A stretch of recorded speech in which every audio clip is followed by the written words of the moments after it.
All right, tonight we're going to learn something about parallel lines, and one of the symbols for parallel lines is two like railroad track looking things that just go beside each other.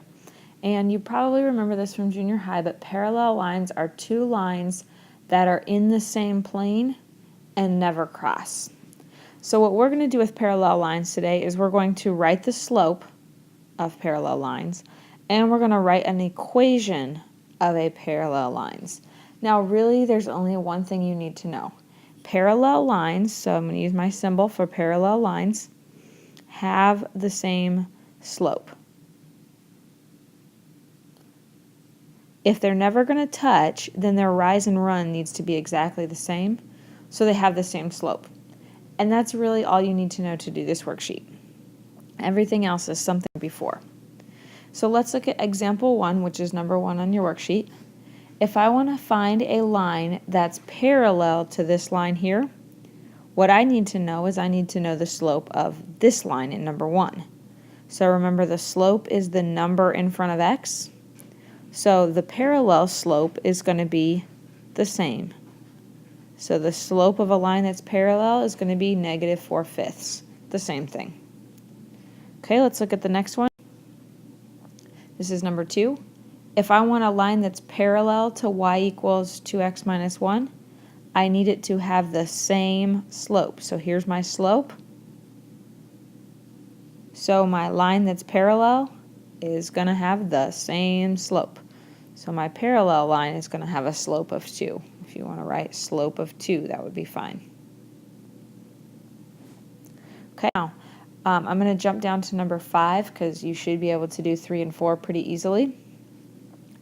If I want a line that's parallel to y equals x, I need to figure out the slope of this line.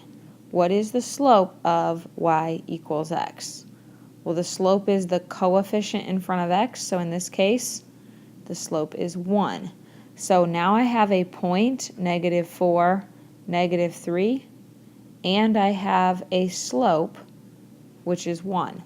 So I can use the method that we've been using, which is m equals y minus the y number over x minus the x number.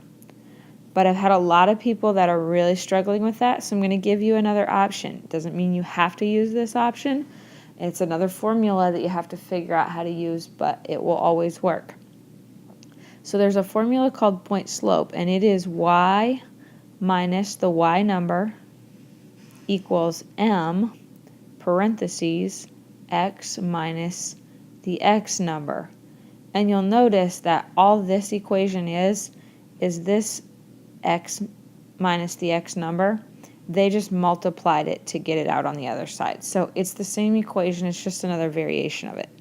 Okay, so using our new equation, I'm going to erase the old one. I'm going to plug in my x and y numbers in their appropriate spots. So y is just y all the time.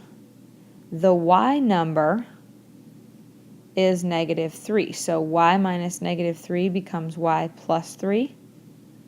My slope is 1. And then I have x minus the x number. And again, when I minus a negative, it becomes a plus. And now I have to solve for y, so I have to first distribute. So I'm going to multiply by 1. So y plus 3 is equal to 1x, or just x, plus 4. And then to get y by itself, I'm going to subtract 3. So my equation is y equals x plus 1. So this line, y equals x plus 1, it will be parallel to the line y equals x. And you'll notice when you compare them, the number in front of x is 1 here, and the number in front of x is 1 here. So they are parallel, same slope.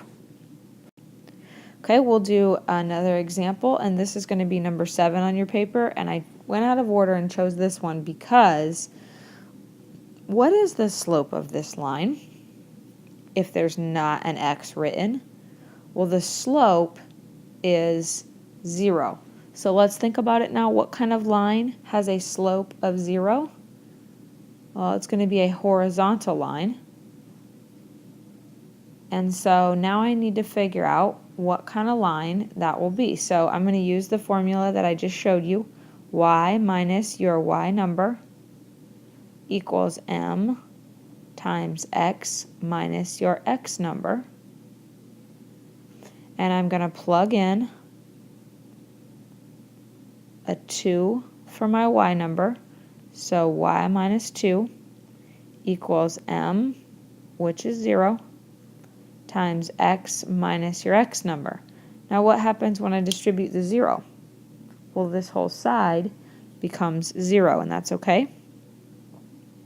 So I have y minus 2 is equal to 0. If I add 2 to the other side, I'll have y equals 2. So the line y equals 2 is going to be parallel to the line y equals -1.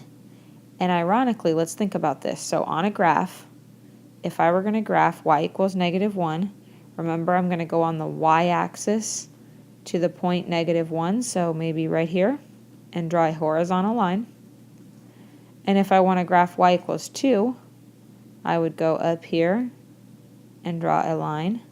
And you'll see these two lines, they pretty much appear like they're never going to cross. Okay, you should be able to finish just this front side, so you should do 3 and 4 and 6 and 8 by yourself, and bring me any questions that you have tomorrow.